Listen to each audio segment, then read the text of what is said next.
3, 2, 1. Bienvenidos y bienvenidas a Impacto Positivo, creando tu mejor versión. Yo soy Nicolás Aguilera y en esta entrevista tenemos a un invitado muy especial. Es el doctor José Iscue y él es especialista en medicina de los estilos de vida. Y además apasionado por la salud planetaria y el cuidado del medio ambiente. Y es por eso que hoy día nos va a hablar de la importancia de que tienen nuestros hábitos y estilo de vida en el cuidado del medio ambiente. Así que estoy seguro que hoy día te vas a llevar mucha información muy buena acerca de cómo cuidar el medio ambiente a través de nuestro estilo de vida. Así que también muchas gracias, espero que de la gente que nos está escuchando hoy día. Y muchas gracias, José, por estar acá, por informarnos con todo tu conocimiento y experiencia. Muchas gracias a ti, Nico, por invitarme y tenerme aquí. Muy agradecido. Bacán, gracias a ti.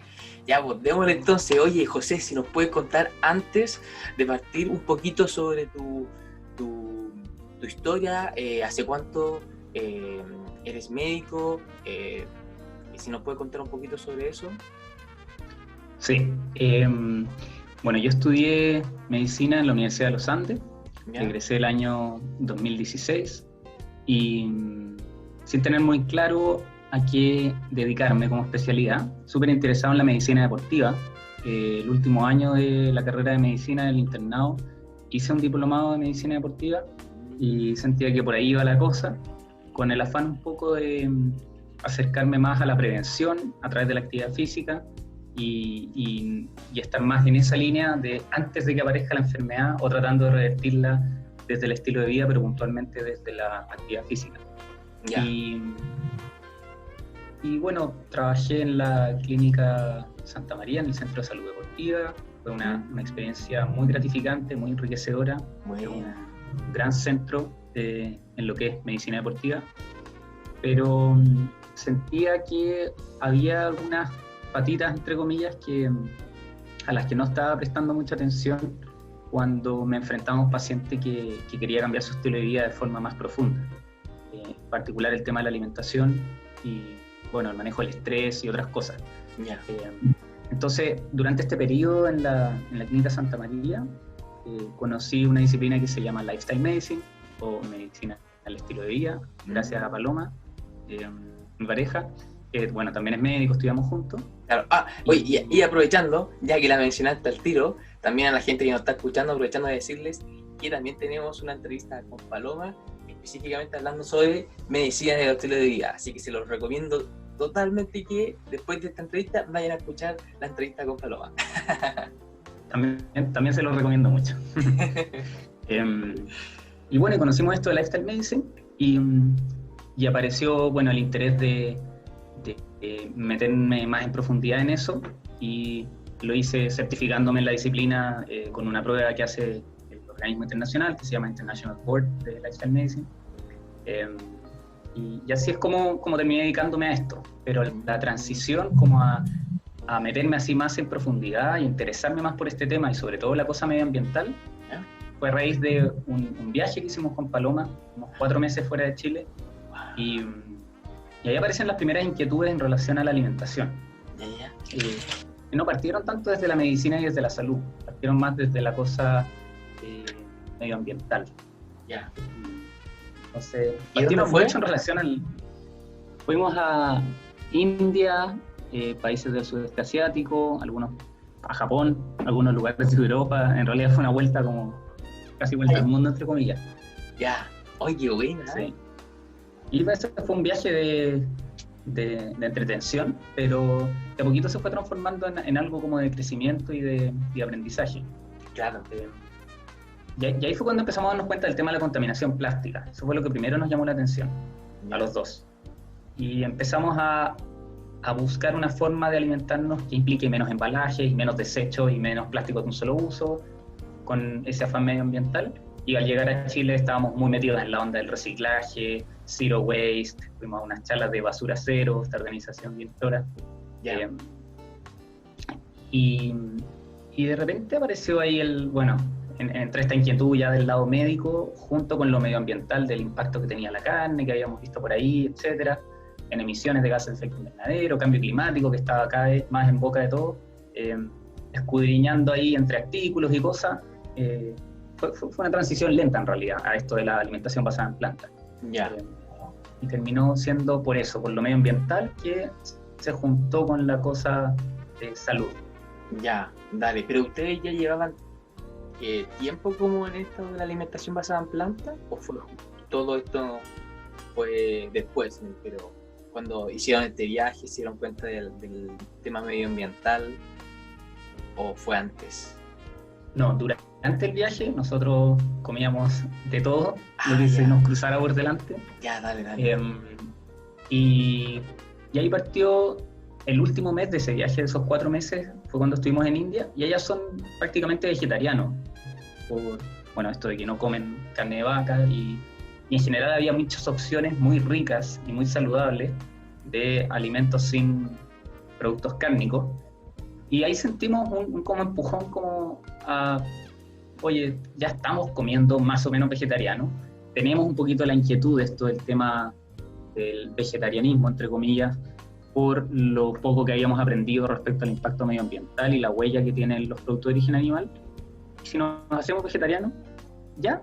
Y bueno, llevábamos como un mes en India siendo vegetarianos involuntarios y terminamos como comprometiéndonos un poco al final de ese viaje, siendo vegetarianos, como ya quizás etiquetándonos un poco con el nombre, pero decidiendo no comer más carne. Ya, buena. ¿Y antes ustedes eran muy, entre comillas, carnívoros, comían mucho producto de origen animal? Paloma, yo creo que no tanto.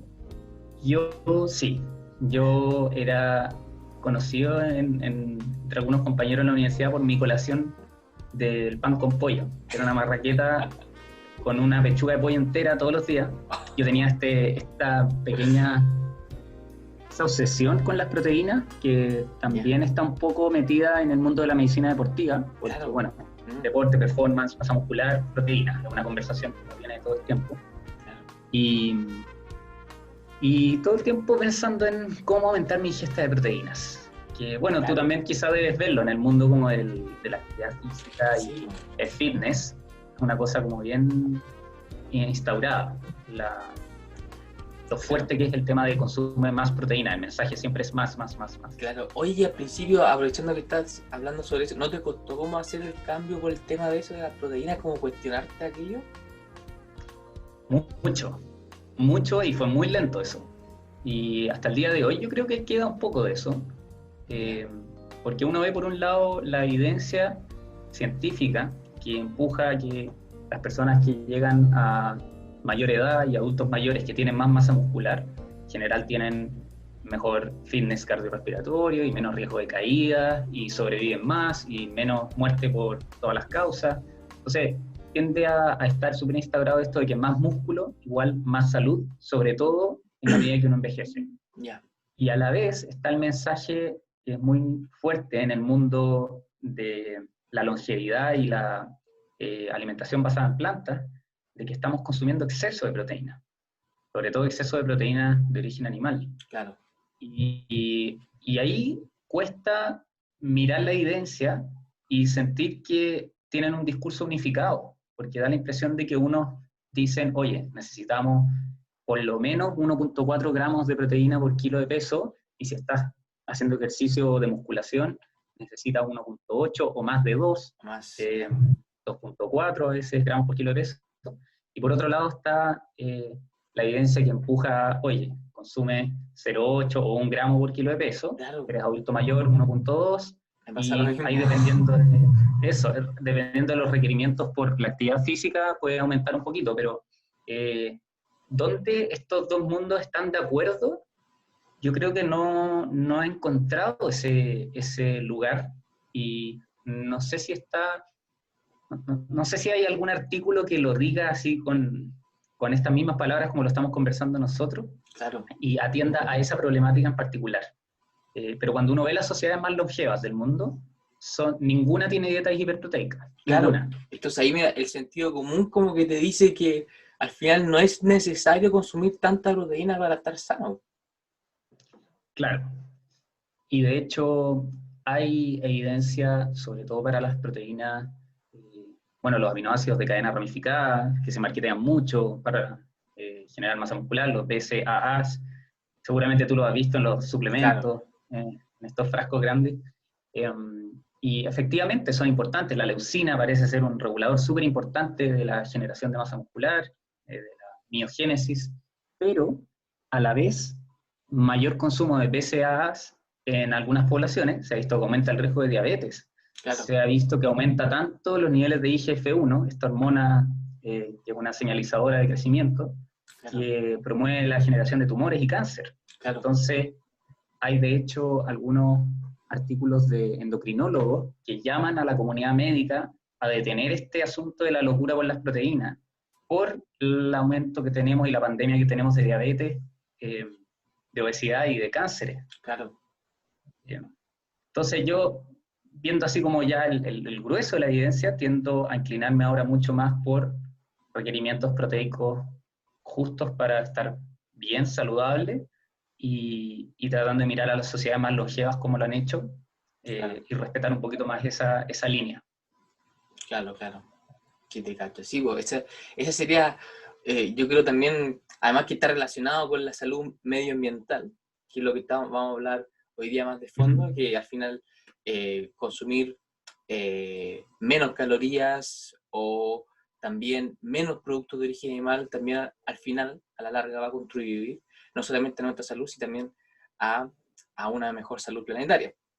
En ese sentido, me gustaría preguntarte, porque tú me dijiste que cuando fueron a India, ahí empezaron a darse cuenta del tema del vegetarianismo, pero después, cuando llegaron ya acá a Chile, ¿cuándo se dieron cuenta del tema ya de la alimentación basada en plantas, así como, porque fue de lleno de que hicieron ese cambio a una alimentación 100% basada en plantas? Ya, ¿Cómo buena fue ahí pregunta. después? Fue bastante gradual. Estuvimos un año más o menos, un poco más, comiendo vegetariano, como lacto vegetariano. Y yo después lentamente empecé a dejar los lácteos porque siempre tenía aftas en la boca. Y, y después leyendo evidencia encontré que los lácteos eran muy proclives a generar úlceras orales. Entonces por ahí apareció un interés fuerte para mí de ir dejándolo. Eh, y después hablamos, bueno, Paloma, ella como que me estuvo empujando un poquito también con esto de lifestyle medicine, como a leer más artículos de alimentación basada en plantas propiamente tal, o sea, 100% basado en plantas. Fuimos a una charla de Kusala, cuando con Paloma no éramos miembros de Kusala, Ah, ya. a un curso que hicieron que se llamaba Cerebro Feliz, a la segunda versión, y ahí fue bien interesante, habló Ismael Palacio, Rodolfo Neira y la Katy, que son los fundadores, y ahí fue donde todo ya hizo clic, hizo sentido, como ya, esto en realidad eh, me hace mucho más sentido hacerlo 100% basado en plantas y nos embarcamos en esa al 100% desde ahí. Ya, buena, ya. Ahí me hace que, o sea, qué entretenido al final, qué entretenido cómo ha sido su viaje, su cambio, y ahora además que no solamente cambiaron, sino que ahora están promoviendo con mucho entusiasmo y ganas, son partícipes de CUSAL, haciendo varios cursos para gente, no solamente para profesionales de la salud, también yo he visto que están haciendo cosas Como para público general, para claro. público general. Así que bacán, de verdad es súper admirable y lo que están haciendo. De verdad que a mí me gusta mucho también. Oye, Gracias. José, Sí. ahora pasando de lleno a la salud planetaria, ¿cuál crees que no, y por qué, y por qué sería esto, que sería la dieta ideal para la salud planetaria y para las personas? Bien, bueno, para las personas que no han escuchado el concepto o lo han escuchado como muy vagamente, salud planetaria, se refiere al estudio de las consecuencias en salud humana que tiene nuestro impacto y disrupción del medio ambiente. Entonces, un ejemplo así muy concreto sería cómo el cambio climático está haciendo que haya más calor en algunas regiones y hay más enfermedad por calor. Sí, simple. Más deshidratación de adultos mayores que tienen enfermedades cardíacas que se descompensan. Como un efecto súper, quizás más visible. Claro. o cómo se están expandiendo algunas enfermedades como la malaria y otras enfermedades infectocontagiosas, producto de que hay más calor en promedio en la Tierra y el área en donde están estos mosquitos que transmiten estas enfermedades se está expandiendo junto con ese calor. Entonces, esos son tipos de cosas que se refieren al concepto de salud planetaria en particular. Yeah. Y para entender cómo nuestras decisiones y sobre todo nuestra alimentación afecta todo este tema, hay que saber primero que la principal causa de deforestación en el mundo es la agricultura. No estoy hablando de la agricultura animal, sino que es la producción de alimentos. Tenemos que alimentar a más de 7.000 millones de personas. Claro. Y eso requiere de un uso de mucha tierra. O sea, al menos el 40% de la superficie terrestre ha sido, sin contar los océanos obviamente, ha sido convertida en tierra agrícola para producir alimentos. Claro. Y cuando uno mira la eficiencia que hay en relación a producto de origen animal versus producto de origen vegetal, nos encontramos con el problema de que el 83% del uso de esa tierra es para producir productos de origen animal, pero proveen solo el 18% de las calorías a la humanidad. Entonces uno dice, chuta, bastante la diferencia. Exacto. Y produce más de la mitad de las emisiones de gases de efecto invernadero del sector agrícola, la agricultura animal. Entonces no entrega ni un quinto de las calorías, pero está produciendo más de la mitad de los gases de efecto invernadero y está ocupando más del 80% de la superficie de la Tierra. Claro. O sea, más del 80% de ese 40%. Claro, de la superficie usada como tierra cultivable o agrícola. Ah, claro, ya. Claro, o sea, pero mucha la diferencia y uno no le hace sentido como por qué se destina tanto al ganado, porque al final eso está contribuyendo mucho a la contaminación del planeta. Exactamente. Entonces, hay también argumentos, ahí es como súper visible, uno puede decir, bueno, obviamente una alimentación basada en plantas, viendo tan solo ese par de datos, ya entrega beneficios medioambientales bastante evidentes.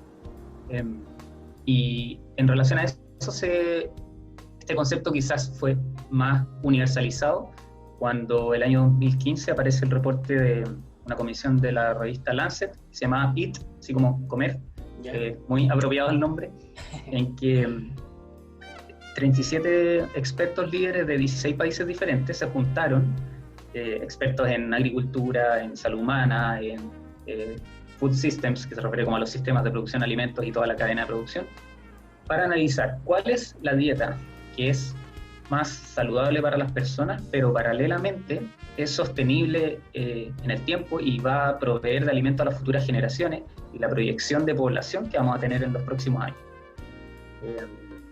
Y llegaron a una dieta que le llaman la dieta de la salud planetaria, o bueno, tiene como nombres de ese estilo. Claro.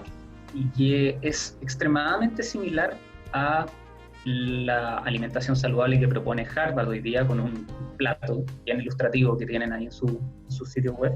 Ya. Y muy parecido a lo que el Colegio Americano de Medicina Estilotería propone, que es la mitad del plato son frutas y verduras, o sea, la mitad de lo que uno come en el día a día. La otra mitad se divide entre granos enteros, proteína saludable, que ya vamos a ver a qué se refiere eso, y bueno, semillas y frutos secos. Ya. Entonces, el ítem proteínas básicamente se refiere a legumbres. También las semillas y frutos secos son un poco más altas en proteína que el resto de las plantas. Y al menos Lancet sí admite un pequeño porcentaje de productos de origen animal, pero en la mayoría de los análisis lo restringen a no más de un 10% del total de la dieta de una persona. Súper poco, porque en un plato sería como, ni se veía, sería como una porción muy chiquitita. Exacto. De hecho, si uno piensa, si comiéramos 3 comidas diarias, comenzando desayuno, almuerzo, once o cena, y eso en una semana son 21 comidas, ¿no es cierto? O sea, si el 10% de nuestras comidas, de nuestro alimento, es de origen animal, significaría que 2 de 20 comidas tendrían algún producto de origen animal. Entonces, cuando uno lo pone así en perspectiva, dice, chuta, como sociedad estamos muy lejos de eso, muy lejos. Claro. y sin estar incitando a ser vegano. O sea, solo diciendo reduce lo suficiente son palabras mayores para la salud desde el punto de vista medioambiental. Claro, claro. Oye, ¿y por qué se agrega un poco de producto de origen animal? ¿Cuál sería la razón de eso? Lo que ocurre es que hay países en vías de desarrollo, y sobre todo países en África subsahariana, países en el Caribe, países en el sudeste asiático y muchos países tropicales costeros. La provisión de la mayor cantidad de sus proteínas es de productos del mar, de pescado en particular.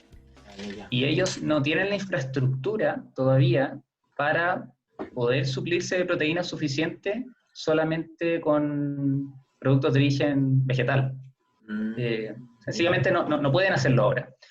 Y hay algunos países, sobre todo en África, que dependen de ganado para su ingesta de proteína, zinc y hierro, que no la pueden obtener a partir de los cultivos que tienen ahora como de acceso barato y real posible para toda su población. Entonces, en ellos se admite y se entiende que no pueden hacer una transición a alimentación basada en plantas ahora, a una alimentación por lo menos 100% basada en plantas. Claro, porque no tienen como los alimentos suficientes para entregarle todos los nutrientes que requieran. Exacto. Oye, y dime. Y te iba a preguntar sobre los productos del mar, porque igual a mí se asocia muchas veces como que los productos del mar suelen ser más saludables que los productos como animales como carne, cerdo, pollo, pero comparando los productos del mar con los productos animales como los que te mencioné, ¿cuál tendría un mayor impacto medioambiental al consumirlos? Ya, el que tiene mayor impacto por lejos es la carne de vaca y el cordero. Ellos se llevan el título en muchas áreas, porque en general cuando se analiza el ciclo de estos productos desde su origen hasta su consumo, se habla de cuánto suelo usan, superficie como metraje cuadrado, cuánta agua se usa para producir un kilo de o un cierto gramaje de proteína, por ejemplo, en el caso de las carnes, las emisiones de gases de efecto invernadero, el uso de fertilizantes, son como varios ítems. En general las carnes de vaca y de cordero son las más intensas, por lejos. Sí, los productos del mar están más abajo ahí, están más abajo. Efectivamente, en la mayoría de los análisis de las dos principales causas de mortalidad en el mundo, que son enfermedades cardiovasculares y cánceres, el consumo de pescado para la mayoría de las personas sería beneficioso comparado con la dieta que llevan actualmente, efectivamente. También tiene que ver el tema del contenido omega 3, de DHA, pero hay un problema medioambiental fuerte en relación a la pesca y a la explotación del mar. Claro. Hoy día se considera que alrededor del 90% de las áreas de pesca en el mundo está sobreexplotada. O sea, está siendo explotada más allá de su capacidad de renovarse, lo que significa que eventualmente se van a agotar esas fuentes. Desde el año 96, la pesca mundial está descendiendo, o sea, la cantidad de kilos de peces que se sacan del mar es cada vez menos desde el año 96. Ese fue el pico. Y es por la sobreexplotación del recurso marino, finalmente. Claro, entonces, a mí lo que se me viene en la cabeza es como que si sigo consumiendo esos productos del mar, también estoy como promoviendo la explotación excesiva de productos del mar. Entonces, no sé si habrá alguna manera para quien lo decida consumir como productos del mar de forma ecológica. No sé si existirá eso y si eso puede ser accesible para todo el mundo a la larga, porque también hay que buscar, ojalá lo ideal, que todo sea accesible para todo el mundo. Claro. En la comisión de Lancet, de hecho, cuando hablan de qué tipo de proteína de origen animal consumir, promueven principalmente el pescado versus todos los otros. Pero claro, está esa nota de precaución que tiene que ver con la sobreexplotación. Y hay otra cosa que no hemos mencionado, que es el tema de los contaminantes ambientales. Claro. Lo típico que se habla es mercurio, pero hay otras cosas que los PCBs, que es una sigla química, no recuerdo bien cómo se desglosa, en su extensión, pero muchas de las cosas que se han usado en el sector agrícola y que están prohibidas hoy día, pasan a napas subterráneas, pasan a ríos y terminan en el océano. Y hoy día están en la cadena alimenticia, sobre todo en los pescados que más se recomienda consumir, que son los más altos en grasas, por las grasas omega 3, porque muchas de esas sustancias son liposolubles y tienden a fijarse en las grasas, y es ahí donde se concentran y se acumulan este tipo de tóxicos. Entonces, a la hora de recomendar pescado para alguien que lo vaya a consumir, lo ideal es que sean peces muy abajo en la cadena trófica, o sea, peces muy chicos, peces que viven poco, porque mientras más longevo el animal y mientras más grande sea, es más probable que haya acumulado más de estos contaminantes orgánicos persistentes y sustancias químicas, metales pesados en su carne, en el fondo. Claro. Entonces, y eso se asociaba a más riesgo de Alzheimer y de algunas enfermedades neurodegenerativas, y quién sabe cuántas otras cosas podría estar ocasionando el consumo de esta sustancia. Claro. Entonces la recomendación ahí, claro, es peces chicos, que vivan menos, y buscar algún tipo de certificación de pesca sustentable. Existen personas preocupadas de hacerlo como, entre comillas, bien, pero ahí yo desconozco, así con nombre y apellido, qué tipo de organismos certifican o son los que garantizan que lo que uno está haciendo no está contribuyendo a esta sobreexplotación. Claro, ya te cacho, te cacho. Oye, ¿y había algún tipo, seguramente, a futuro de mantener una pesca sustentable? Porque en muchas organizaciones también como que promueven aquello. Entonces, no sé si tú estás informado o has leído si al final sería posible tener algún tipo de pesca sustentable para el mundo. Hay personas que lo promueven y que creen que sí es posible, pero con muchas de estas problemáticas el asunto termina en el diseño de nuestra estructura económica. O sea, hoy día tenemos una economía en que una ballena vale más muerta que viva, porque se pueden vender productos elaborados a partir de la ballena, y el valor intrínseco de los animales, de la biosfera en general, de todas las cosas vivas, no se considera mucho. O sea, ¿cuál es el valor intrínseco de un bosque? ¿Cuánto vale ese bosque? Para mí un bosque no vale plata, no tiene ese valor necesariamente, tiene un valor en sí mismo. Y argumentar que, no sé, en el caso de las ballenas, de los animales o de los bosques también, su valor reside en cuánta madera puedo sacar de ahí, en cuántos aceites puedo extraer de algún animal, en cuánto puedo vender su piel, ese tipo de cosas. Para mí no, ese pensamiento es el que nos está llevando al colapso de la biosfera. Es verdad. Entonces ahí habría que, disculpa si me estoy saliendo un poco de lo que tú preguntas, pero yo creo firmemente que es el diseño de nuestra economía el que tiene falencias, y esa forma de pensar la que nos lleva a tomar decisiones que están destruyendo nuestros ecosistemas. Ya. No, pero entonces hay que hacer un cambio desde ahí. Ya, sí, eso es lo que me hace, lo que tú me dices me hace mucho sentido, porque al final hay un trasfondo más grande porque muchas veces se busca, por ejemplo, ahora yo te estaba preguntando sobre el tema de si es posible algún tipo de como pesca sustentable, pero aún así siempre estamos viendo el pescado como un producto, y más que como mantenerlo por la salud del planeta, porque al final cada especie es importante para que se mantenga la salud del planeta. O sea, si desaparecen los pescados o si desaparecen los tiburones, las ballenas, ya ahí puede haber un colapso súper grande que nos puede afectar a todos. Exacto, sí. Entonces, claro. Oye, José, y entonces ya hablamos de que los productos de origen animal contribuyen de muchas maneras al impacto medioambiental, ya sea porque consumen mucha agua, mucha tierra, quema mucha energía, produce muchos gases de efecto invernadero, pero me gustaría preguntarte sobre los productos de origen vegetal. ¿Cuánto menos estos producen, y si hay algunos en particulares que produzcan, que son más contaminantes que otros, por ejemplo? Buena pregunta. Por ejemplo, si hacemos una comparación directa de un kilo de arvejas versus un kilo de carne de vaca, en promedio la superficie de suelo que se usa para producir el kilo de carne de vaca es de 163 metros cuadrados versus 3.4 metros cuadrados la arveja. O sea, es casi por un factor de 50 veces más en el caso del producto de origen animal. Si pensamos en el uso de agua, serían alrededor de 15.000 litros versus 50 litros, haciendo cálculo para, como comparando la relación entre gramos de proteína de vaca versus de proteína de arveja. Claro. Y así, con las legumbres es súper fuerte en ese sentido. Hay ciertos productos de origen vegetal que sí son cuestionados por su impacto, sobre todo el uso de agua. Un ejemplo es la palta.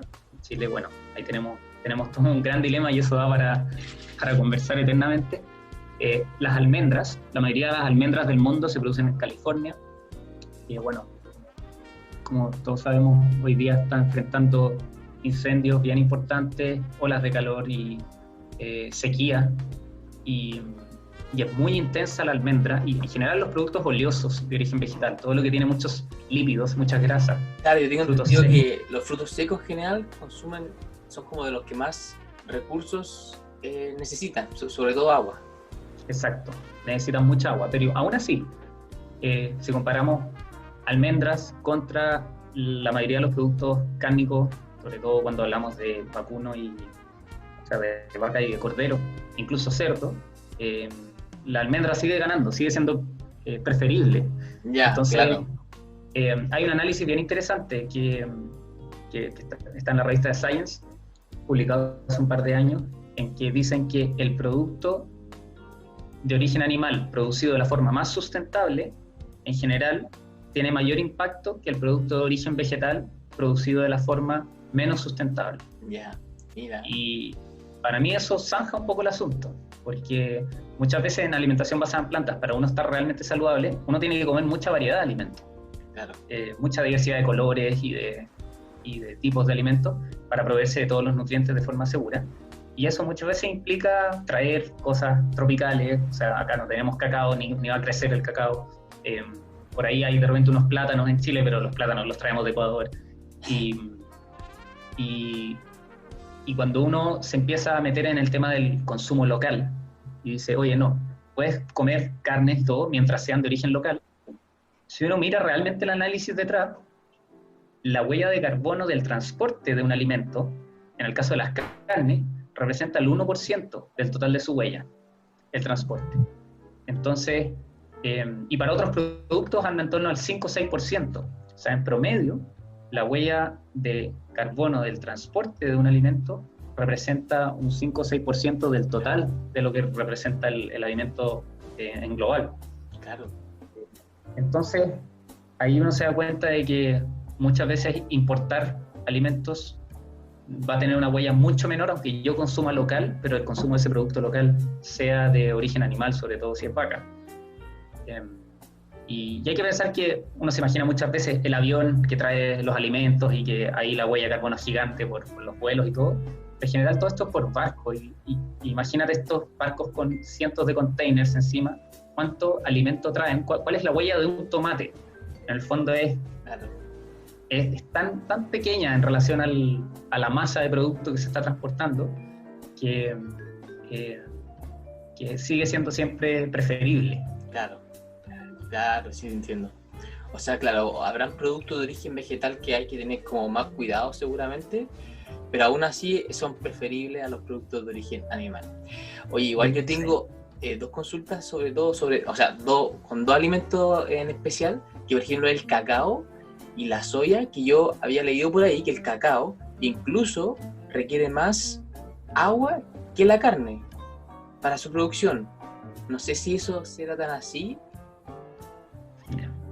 Ahí depende de cómo uno haga el análisis, porque si comparamos gramos de proteína, muchas veces los análisis se hacen desde cuánta proteína aporta el alimento, cuando se compara con carnes. Entonces, 100 gramos de proteína de carne de vaca versus 100 gramos de proteína derivada de cacao. Claro, el cacao no es un alimento que uno en general lo elija por su contenido proteico.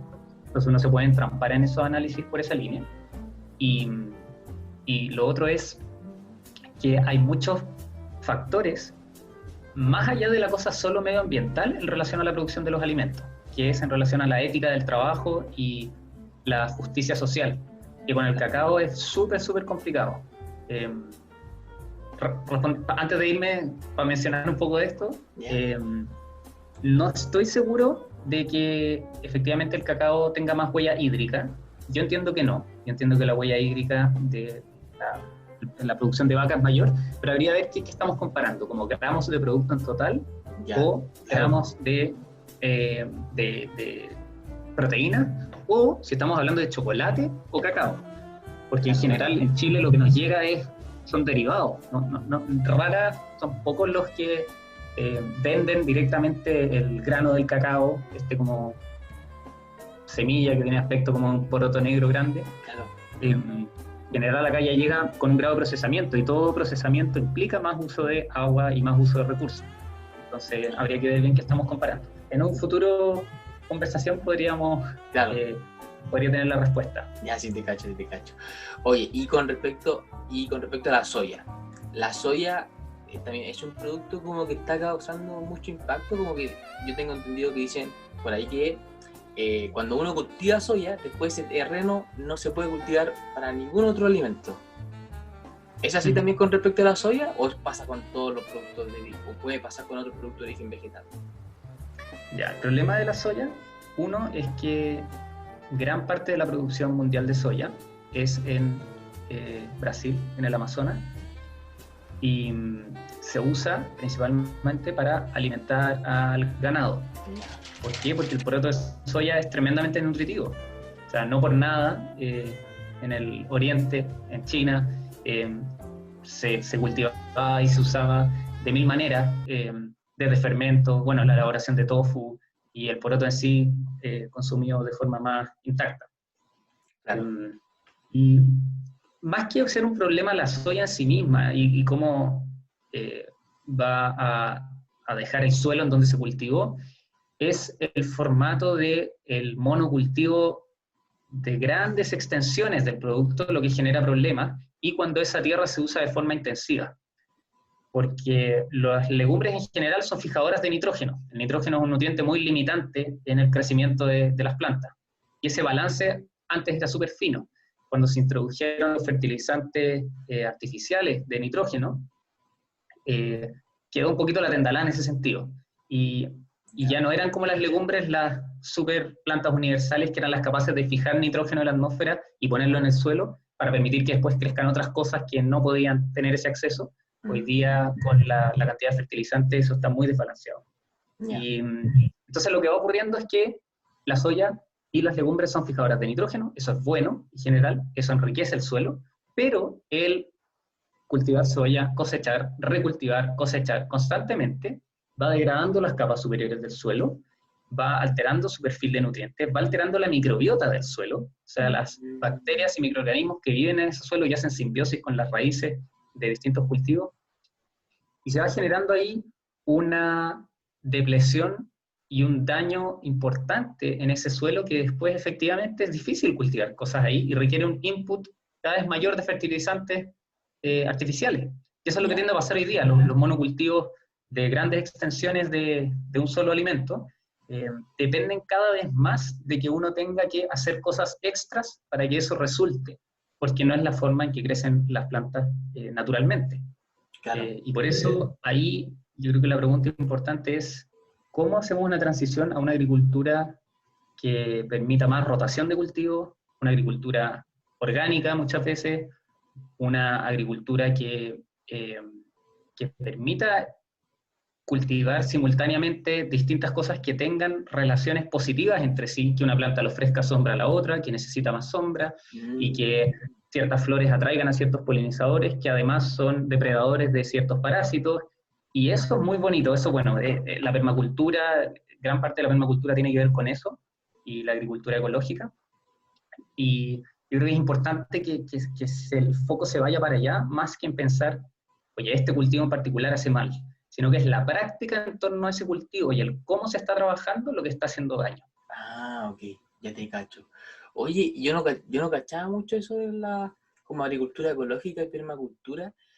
¿Tú crees que eso está cambiando? ¿Ya se ven como gente o o hay como cultivo a nivel como mundial, nacional, ¿cómo se puede decir? Como hacia toda la población que se está orientando hacia esa agricultura, o todavía muy poquito?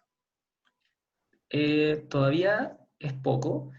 El pensar en que toda la agricultura del mundo va a ser orgánica y ecológica, yo creo que es poco realista y en realidad no lo sé, ya escapa un poco de mi área, pero pienso que para alimentar a la cantidad de población que tenemos hoy día no daría abasto. ¿Y por qué?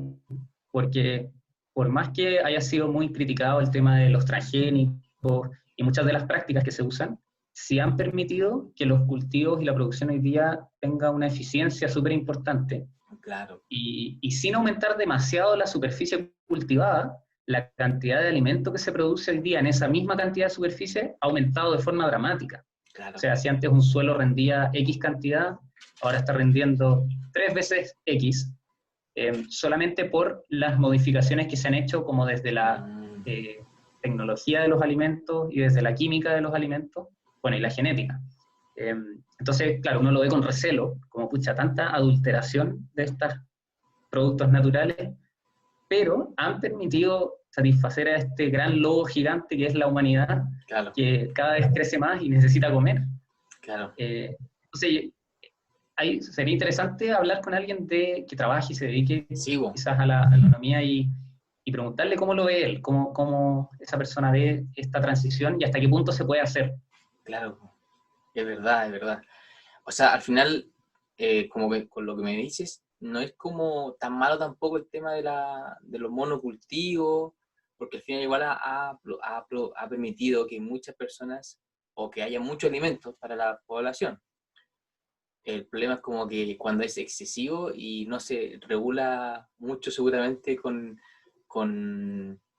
el tema del suelo, o sea, como que tampoco cacho mucho eso. Sí, bueno, es todo un mundo y por eso, bueno, Salud Planetaria trata de mirar no solamente ya el impacto que tiene el daño al ecosistema en salud humana, sino que también mira las soluciones y trata de encontrar soluciones armoniosas que no signifiquen necesariamente cambiarlo todo de la noche a la mañana, sino que hacer una transición que permita que también todos los puestos de trabajo se puedan adaptar y que todos podamos seguir prosperando en una sociedad idealmente más balanceada y justa desde todo punto de vista. Claro, claro. Oye, y justo que ahora estés mencionando sobre las sociedades más justas, balanceadas, ¿tú cuáles crees, tienes información como de cuáles son los países que más, como son referentes en este tema de la salud planetaria y el estilo de vida como basado en plantas? Bueno, el concepto de salud planetaria, como es más o menos reciente, yo no diría que hay países que sean muy modelos en esto necesariamente, en salud planetaria específicamente. Sí podríamos decir que hay modelos en energías renovables o modelos en sustentabilidad. Yo creo que hay casos puntuales, exitosos, de aplicar los conceptos de salud planetaria y sustentabilidad, que son interesantes. Chile, de hecho, tiene un ejemplo interesante. Hay una organización que se llama Planetary Health Alliance, que preside un investigador de la Universidad de Harvard, de la Escuela de Salud Pública, y ellos hicieron, la gente de Planetary Health de la Alianza, un análisis de lo que estaba haciendo Aguas Andinas acá en Chile, en Santiago, con el tratamiento de aguas servidas. Y resulta que el Mapocho, bueno, todos sabemos, está muy contaminado, extremadamente. Durante los años 90 todavía había brotes de cólera y de enfermedades que hoy día en general son súper evitables con una buena higienización y un buen tratamiento de agua. Y Aguas Andinas, entre el año 2000 y el año 2015, llegó a que el 100% de las aguas sea tratada en plantas de tratamiento y que no sean arrojadas al Mapocho o arrojadas a vertederos y lugares en donde eso después va a permear napas subterráneas y va a seguir contaminando, pero lejos de la ciudad. Y estableció 3 plantas de procesamiento que funcionan no sé si hoy día funcionan al 100% libres de huella de carbono, pero por lo menos hace un par de años el 85% de la energía de esas plantas la proveían las biodigestores, en el fondo bacterias que producen a partir de estos desechos gases, y esos gases se usan como energía para alimentar estas plantas. Y con la meta de que sean 100% libres de emisiones. Y al mismo tiempo están limpiando. Al mismo tiempo, en el fondo, claro, están limpiando, tratando el agua, a la vez generando energía para esa propia planta de procesamiento, para que no tenga que tener un input energético desde otra central, y se preocuparon de hacer un manejo ambiental en torno a estas plantas bien interesante para no desplazar a la flora y fauna regional, en vez de decir como, ya, pero vamos a plantar 100 árboles en la 10ª región, bueno, 1000 árboles, 100.000 árboles, lo que sea, para compensar el daño ambiental que vamos a hacer acá con la planta. No, vamos a hacer un buen manejo, cosa que siga habiendo biodiversidad y siga proliferando la vida en torno al mismo lugar donde se está haciendo el trabajo. Y de hecho en la página de Planetary Health se puede bajar un informe, tiene unas 20-30 páginas, en que analizan todo este caso chileno, y explican un poquito cómo se abordó, y es muy bonito porque es una solución multidisciplinaria que involucra a áreas muy ingenieriles, a áreas súper comprometidas con el tema de salud pública, y se ve cómo trabajando en conjunto logran una solución muy circular, muy sostenible, y que es muy bonita, más allá de todo el cuestionamiento que puede tener la privatización del agua en Chile y toda la polémica que eso significa. Esta situación en particular es un ejemplo bien interesante. Entonces, volviendo a tu pregunta, como en qué países son líderes y todo, yo creo que hay iniciativas particulares en ciertos países que son las que han mostrado el ejemplo, y bueno, menciono la de Chile porque es nuestra casa, entonces es bien interesante. Mira, yo no sabía eso, yo sabía que el Mapocho ya estaba limpio hace varios años, pero no sabía cómo se había hecho. Así que claro, súper interesante esa iniciativa, y yo creo que igual en muchos países desarrollados también están haciendo cosas muy parecidas. Pero también me gustaría saber si tú sabes que si hay como algún país que se considera como que consume más, su porcentaje como de alimentación basada en plantas es mayor que el de otros. Bueno, en países desarrollados, por ejemplo, cuando miramos el Reino Unido y Europa en general, hay una tendencia fuerte hacia el veganismo en particular, y también hacia la alimentación basada en plantas con ese nombre, sin necesariamente el alero ético animal. Y es interesante porque en Europa y en el Reino Unido, las razones que la gente da para alimentarse más basado en plantas son medioambientales. O sea, la mayoría de la gente lo hace por el medio ambiente, mucha conciencia del cambio climático y estas problemáticas. Cuando uno ve en Estados Unidos qué es lo que está impulsando la transición de mucha gente a alimentación basada en plantas, que cada vez mayor, es la salud, principalmente. Son razones por salud de ellos, como de las personas. Entonces, esos son países que, bueno, todavía el consumo de productos de origen animal es gigante, y siguen siendo grandes emisores. Estados Unidos per cápita es el mayor emisor del mundo, y en términos globales segundo después de China, pero es porque tiene menos población solamente. Países que comen más basado en planta, curiosamente, son en general países más pobres, países sobre todo de África subsahariana, que tienen dietas muy tradicionales, muy basadas en cultivos locales, y que lamentablemente en la medida que se van enriqueciendo van consumiendo más productos de origen animal. ¿Por qué? Porque bueno, es caro producirlos, y en general sigue siendo visto por algunos como algo a lo que uno accede cuando tiene más poder adquisitivo, y por tanto algo como deseable desde el punto de vista de estatus social y de lo que uno puede alcanzar. Entonces, el antiejemplo quizás sería China. China era una sociedad tremendamente basada en plantas, y el China Study de Colin Campbell, que es un estudio bien bonito de hace varias décadas, y que se analizaron poblaciones de China rural, se veía que tenían muchas menos tasas de varios cánceres, de enfermedad cardiovascular, las causas que más nos matan en el fondo, mucha menos diabetes que las sociedades occidentales, pero hoy día están acercándose cada vez más a países como Estados Unidos, por ejemplo, y su consumo de carne en los últimos 40 años, 50 años, se ha cuadriplicado.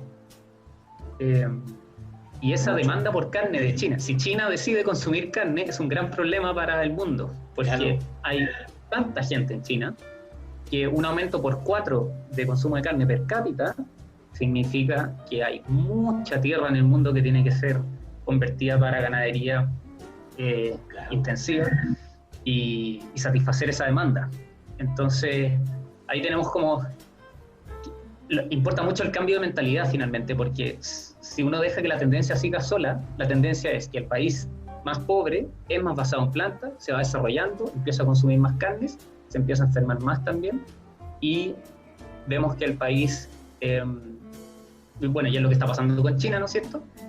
Y si nosotros intervenimos, pasan cosas como las que están pasando en los países más desarrollados, que es que sociedades ya con gran poder adquisitivo, muy cargadas a los productos de origen animal, empiezan a ir a mirar para atrás y decir, oye, aquí tenemos un problema medioambiental, un problema de salud, y podemos solucionarlo a través de la alimentación. Entonces sería bonito lograr que los países que están transicionando a una dieta más basada en carnes logren decir, esperen, mejor hagamos aquí las cosas de otra manera y intentemos ser más basados en planta por todos los beneficios que trae, sin tener que pasar por esa cosa del desarrollo de cargarse hacia la carne primero. Claro, hoy yo, como cuando me dices eso, es como que faltara una conciencia muy grande por las personas que seguramente están como gobernando los países, porque es como tan evidente el tema del impacto medioambiental que tienen los productos de origen animal, y aún así se está como promoviendo o no se pone límite a esto. Entonces no sé si tú qué opinas, como que pareciera que hay una gran falta de conciencia. Hoy se quedó pegado. Sí, está la cosa... Hoy se quedó un poquito pegado. Ahí sí. Eso. Sí, la impresión que a mí me da es que, uno, hay un lobby súper fuerte desde la industria alimentaria, muy fuerte. Esto uno lo ve más patente en Estados Unidos, cuando ve las recomendaciones cuando uno ve el organismo que hace las recomendaciones de alimentación para los norteamericanos, que es el USDA, el organismo que vela por la agricultura del país también. Entonces, siempre que ellos hacen recomendaciones, siempre está la carne dentro de, y hay un mensaje como bien confuso en qué carnes comer y cuáles no, el huevo sí, después el huevo no, los lácteos también recomiendan el consumo de por lo menos 3 porciones de lácteo al día, y hoy día cuando vemos las guías canadienses que no están influidas por la industria, o las guías de Harvard, por ejemplo, dicen limite su consumo de lácteos a no más de 1 porción al día. Entonces uno dice, chuta, ¿cómo tanta disparidad? Uno me dice que coma lo más que pueda y el otro que lo limite. Y es la industria, o sea, la industria está ahí metida y hay sumas tremendamente millonarias, y por lo tanto hacer cambios en políticas públicas va más allá de la investigación. Muchas veces hay problemas de conocimiento, que es, chuta, ¿este producto hace mal o no? Y otras veces hay problemas de poder. En el fondo tenemos la evidencia, sabemos lo que hace bien y lo que hace mal, pero las personas que toman las decisiones relevantes en ese sentido no están mirando eso, están mirando para otros lados. O están mirando eso, pero dicen, ya, pero todavía no, porque, chuta, voy a entrar en conflicto con este. O sea, es complicado en ese sentido, y ahí importa mucho el poder que tenemos como ciudadanos de presionar por políticas públicas que sean acordes a lo que está mostrando la ciencia hoy día. Claro. Sí, entiendo súper bien lo que estás diciendo, y como que lo explicaste súper bien, porque al final igual como que una vez no le hace mucho sentido, pero al final también las personas que están gobernando también es como... Claramente no quieren que sucedan estas cosas, pero tienen como conflicto de interés con el lobby, con las empresas, así que claro, es entendible entre comillas. Oye, también te quería consultar ahora, ¿cómo las personas de manera individual podríamos disminuir nuestra huella de carbono, ya sea a través de la dieta o nuestro estilo de vida? ¿Qué consejos nos darías? El consejo número 1 es más plantas, menos carnes. Eso. No necesariamente hacerse 100% vegetariano o vegano, sino que reducir el consumo de carne ya es una herramienta poderosísima. Poderosísima. Y quizás saliéndonos de la cosa alimentaria, uno de los principales impulsores de la crisis medioambiental que tenemos hoy día es el aumento del consumo de todo, no solamente de alimentos, sino que el consumo de cosas per cápita. Porque tenemos el crecimiento poblacional, por un lado, que si hay más gente hay más consumo de todo, obvio, pero tenemos por otro lado que cada una de esas personas consume cada vez más.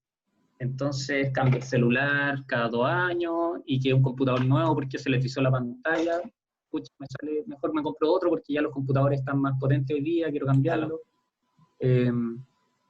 La casa con materiales poco sustentables de construcción, la amplia disponibilidad que tenemos y acceso a tantas cosas, y esta economía diseñada sobre la base del consumo. De que una economía que funciona en la medida que todos gastemos, compremos, cambiemos, renovemos, y que se estanca y se echa a perder y colapsa cuando todos nos detenemos y decimos, no, estoy bien con lo que tengo.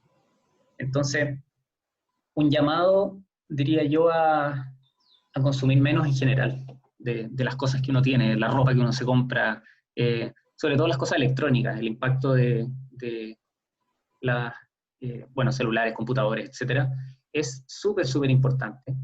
Y estamos acostumbrados a que hay que cambiar las cosas porque sí. Sí, entonces, yo creo que ese es el segundo pilar fuerte, el estar como más contentos con lo que tenemos un poco. Oye, José, claro, en ese sentido sería como tratar de llevar un estilo de vida lo más minimalista posible. Claro, sería de la onda minimalista de todas maneras. Claro. Oye, José, y acá también me surge la pregunta, ¿es suficiente solo con la dieta o no, reducir el impacto medioambiental que el mundo requiere para que alcance como a renovar nuevamente sus recursos naturales? Porque tengo entendido la otra vez, habíamos hablado que hoy en día se está utilizando 1.6, ¿cómo era eso? Si nos lo puedes explicar un poquito, 1.6 sí. Más claro, recursos naturales estamos... lo que la Tierra puede renovar. Exacto, es como que estamos usando un 1.6 veces, o sea, un 160% de la capacidad de la Tierra. Claro. Lo que significa que eventualmente se va a depletar de recursos. Bueno, ya lo está haciendo, pero... Claro, solo con la alimentación no necesariamente es posible, porque el sistema Tierra y los sistemas planetarios son tan complejos y tan interactuadores entre sí, que por ejemplo, si todos dijéramos ya, vamos a consumir solamente, todos somos pasamos plantas 100%. ¿Ya? Ok, todo el mundo comemos así. Pero seguimos usando combustibles fósiles en todas las demás industrias. Las proyecciones que hay de cambio climático son tan severas, los modelos como más pesimistas hablan de que para el 2100 tengamos un promedio de 4 grados más de temperatura.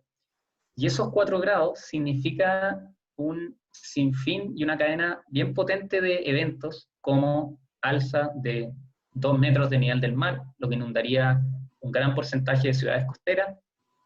El aumento de dióxido de carbono en la atmósfera está haciendo que la cantidad de hierro y zinc en los cultivos sea cada vez menor. ¿Y eso qué significa? Chuta, ¿de dónde más puedo sacar hierro y zinc? De la carne. La carne tiene harto hierro y zinc concentrado. Entonces, si queremos ser más basados en plantas, pero nuestras plantas tienen cada vez menos hierro y zinc porque hay más CO2 en la atmósfera, chuta, tenemos un problema. Entonces, la solución es muy multidisciplinaria y muy intersectorial, en el sentido de que nuestro estilo de vida tiene que tender hacia una cosa más armoniosa en todas las esferas, no solamente en lo que comemos. Claro, o sea, lo que me menciona igual es como un poco complejo cuando uno, creo, cuando lo analiza, pero es necesario, porque si no, puede que si al 2100 llegamos con esos 4 grados, puede que después sean irreversibles los cambios, y al final la Tierra no es tanto por la Tierra, sino que más por nosotros, porque yo entiendo que a pesar de que la Tierra aumente 4, no sé, 5, 6 grados, va a seguir viva millones de años más. El problema somos nosotros. Exacto. Nuestra permanencia acá y las futuras generaciones dependen en gran medida de lo que esta generación haga con lo que está pasando. Y en ese sentido tenemos una responsabilidad sin precedentes. O sea, nos está tocando vivir. O sea, es súper interesante ver que hasta los años 60, a pesar de todo el impacto que ya teníamos como humanidad en el mundo, está más o menos parejo y estable todo. O sea, cuando vemos cuándo se produjo la mayor cantidad de pérdida de biosfera, o sea, de animales y de biodiversidad en el mundo. ¿Cuándo se produjo? Se produjo en los últimos 50 años. Se produjo en los últimos 50, 60 años. Y cuando vemos la tendencia a aumento de temperatura, también la gran mayoría de lo más intenso ha ocurrido en las últimas décadas. Es algo extremadamente reciente, este impacto tan profundo, tan profundo. O sea, la Tierra aguantó muchísimo, aguantaba un montón, pero cuando se triplicó desde los años 50 hasta ahora la población humana y el consumo per cápita también se disparó, lo logramos pasar el límite. Logramos pasar ese límite que parecía inexistente. O sea, imagínate que antes probablemente no se hablaba mucho de esto, como, oye, aguantar la tierra, los recursos, y cómo lo hacemos con esta población que está creciendo. Hay algunos visionarios que lo hacían. Malthus, que decía que no aguanta el crecimiento poblacional la cantidad de alimentos que tenemos que producir, pero en general el pensamiento no era mucho ese no era el mainstream. Y hoy día llegamos a esa barrera, llegamos al acantilado y estamos mirando abajo, chuta, ya, ¿qué hacemos? Claro. Y algo, bueno, que nos toca a nosotros. Claro, totalmente de acuerdo en eso, de que tenemos una gran responsabilidad, y es por esa razón que, bueno, con toda la información que estás obteniendo tú, que nos estás escuchando, puedes hacer algo, y una de las principales recomendaciones es tratar de consumir la menor cantidad de productos de origen animal, y en general consumir lo menor posible, ¿cierto? Exacto. Así que, menos. Bacán, José. Oye, ya estamos casi terminando. Ahora me gustaría preguntarte, ¿cómo te imaginas aquí a 10 años, José? ¿Qué te imaginas haciendo, promoviendo, etcétera? Lo que tú quieras, José. 10 años. Bueno, me veo involucrado más en profundidad en esto de salud planetaria. Ya. Me gustaría participar más activamente de lo que se está haciendo en esa línea, quizá desde la investigación, probablemente desde la educación. Me gusta mucho hacer clases y difundir todo este conocimiento más o menos reciente. Bueno, ahora yo estoy postulando un magíster en relación a cambio medioambiental, y bueno, es un programa muy competitivo y difícil quedar, así que no quiero decir, no sé si quedaré en ese o tendrá que ser otro, pero yo quiero hacer un poquito más de posgrado en esa línea, y tratar de acercar el mundo médico y de la salud humana, acercarlo al mundo medioambiental, porque hoy día, si uno lo piensa, y tú desde la medicina también, probablemente nunca se te ha hablado de nada medioambiental en relación a la salud humana. Claro. Como que se ve como los ecologistas, la conservación, quizás la biología ya, por un lado, y nosotros, el mundo de la salud, por otro lado, atendiendo en hospitales y en clínicas a enfermos. ¿Verdad? Pero si uno junta esos dos mundos, se da cuenta, pero ¿por qué hay más personas con enfermedades pulmonares? ¿Cómo está la contaminación?